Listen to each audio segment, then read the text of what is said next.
Banklar katta savdolarni iceberg order orqali narx ortida qanday manipulyatsiya qilishadi va siz bundan qanday daromad olishingiz mumkinligini ko'rib chiqamiz. Narx ko'p harakat qilmayotgandek tuyulsa, siz bozorda ko'p savdo yo'q deb o'ylashingiz mumkin. Ammo orqa fonda retail treyderlar ko'rmaydigan joyda katta o'yinchilar nima qilayotganliklarini ko'rish mumkin. Bu order book.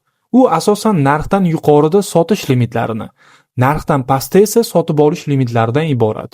Bu esa market makerlar. Kimdir buy market tugmasini bossa, u haqiqatan ham sell limit bilan moslashtiriladi.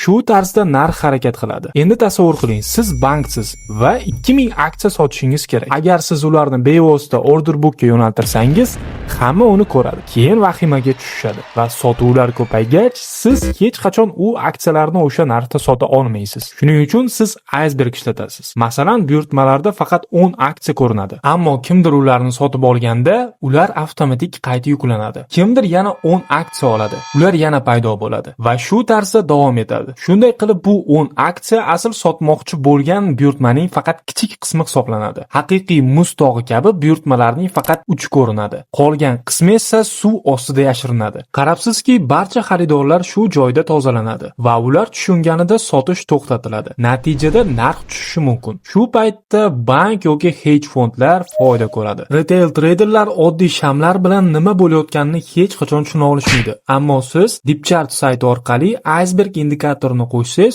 iceberg paydo bo'lishi bilan darhol bildirishnoma olishingiz mumkin. Bank so'zini yozib qoldirsangiz, men sizga u saytni yuborib qo'yaman.